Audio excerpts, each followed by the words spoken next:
The cat lay with his face hidden in his paws, crying without end. What if one moment of panic changed your entire world forever? Max had never known fear, not real fear, not the kind that makes your heart pound so hard you think it might burst. He was a house cat, spoiled, pampered, loved. His days were a gentle rhythm of warm sunlight filtering through curtains, soft blankets, and the gentle touch of human hands stroking his fur. The outside world? It was just something that existed beyond the glass, a distant movie he watched but never starred in. He didn't know that everything was about to change. It was an ordinary Tuesday afternoon. His family had left for their usual errands, groceries, bills, the mundane tasks of human life. Max stretched lazily on the balcony, the sun warming his charcoal-gray fur. His eyes grew heavy. The world seemed perfect, safe, predictable. Then, crash. A garbage truck backfired on the street below. The sound exploded through the quiet neighborhood like a gunshot. Max's body reacted before his mind could catch up. Pure instinct, raw panic. He leaped, muscles coiling and releasing in one violent motion. But he leaped the wrong way. Time seemed to slow as his paws left the balcony floor. He saw the railing pass beneath him, felt the terrible emptiness of open air, and then the ground rushed up to meet him with brutal reality. He landed hard. Pain shot through his legs, his chest, his entire body. For a moment he couldn't breathe, couldn't think, could only lie there, trembling as the world spun around him. When he finally stood, everything felt wrong. The ground beneath his paws was rough, concrete, not carpet. The air smelled different, car exhaust, wet earth, something he couldn't identify. And when he looked up, his balcony seemed impossibly far away, a distant memory already slipping from reach. Where am I? Max began to walk. Surely home was just around the corner. Surely his humans would find him any second now. But every turn led to another unfamiliar street. Every alley opened onto a world he'd never seen. The comforting scent of home grew fainter and fainter until it disappeared completely. He was lost. That first night was the longest of his life. He hid beneath a parked car, shivering as strange sounds echoed through the darkness. Dogs barking in the distance, cars roaring past, voices that weren't his family's. He cried out, desperate, pleading meows that disappeared into the indifferent night. No one came. Days blurred together into a nightmare of survival. Max's beautiful fur, once brushed daily and shining, became matted with dirt and debris. His paws, soft from a lifetime of carpeted floors, cracked and bled from endless walking on harsh pavement. Hunger became his constant companion, a gnawing, relentless ache that made him dizzy. He tried everything, knocked over garbage cans, searched for scraps, even attempted to catch a bird once. But he was a house cat. He'd never learned these skills, never needed them. His survival instincts were buried under years of easy living. Some people noticed him, a few stopped to look, but most just kept walking, too busy with their own lives to care about one more stray cat on the street.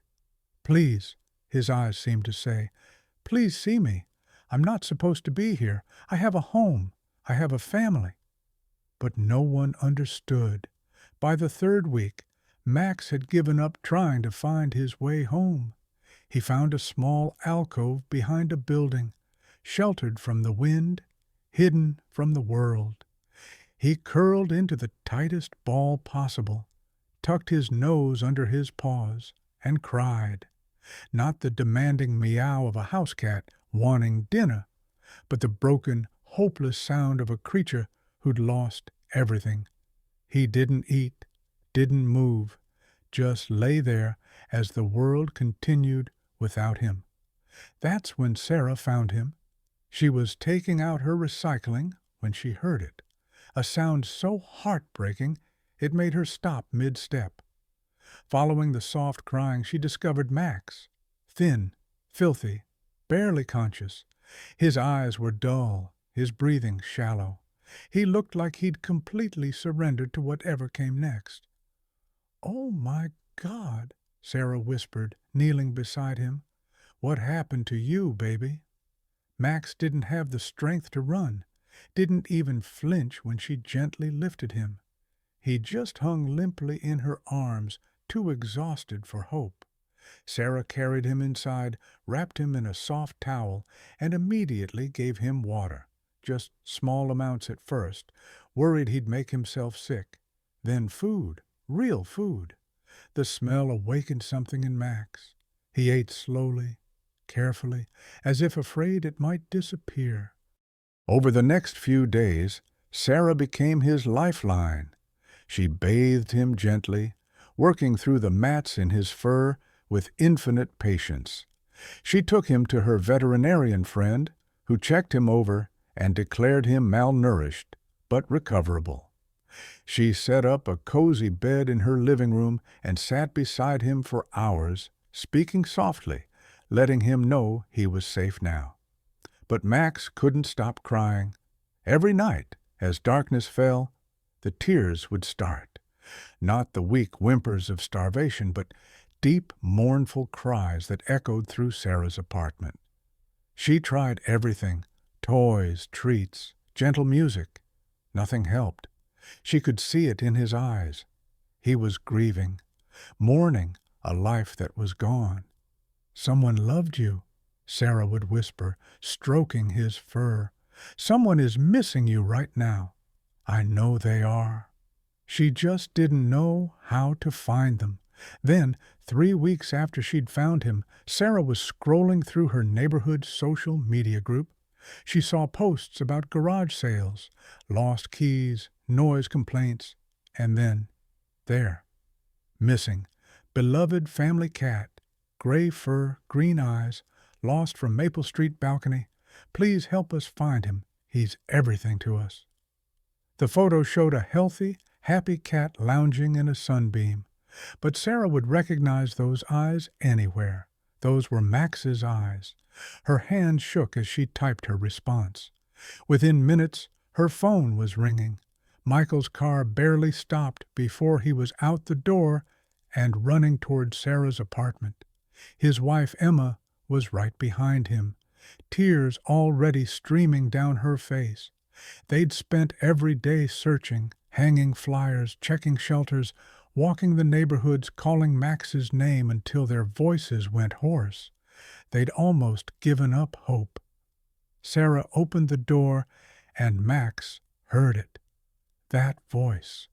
The voice that had read to him every night. The voice that had called him for dinner. The voice that meant home. His head shot up. His ears perked forward. And then he saw them. "Max!" He didn't walk, didn't hesitate.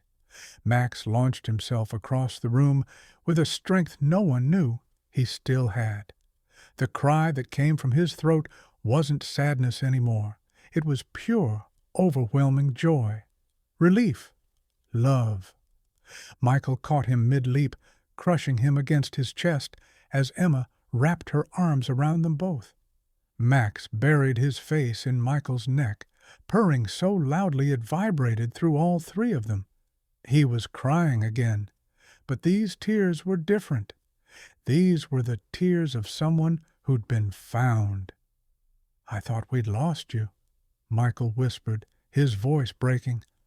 "I thought you were gone forever."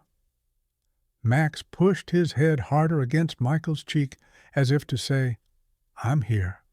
I'm here. I'm home." Sarah stood back, watching the reunion with tears in her own eyes. She'd known Max wasn't hers to keep.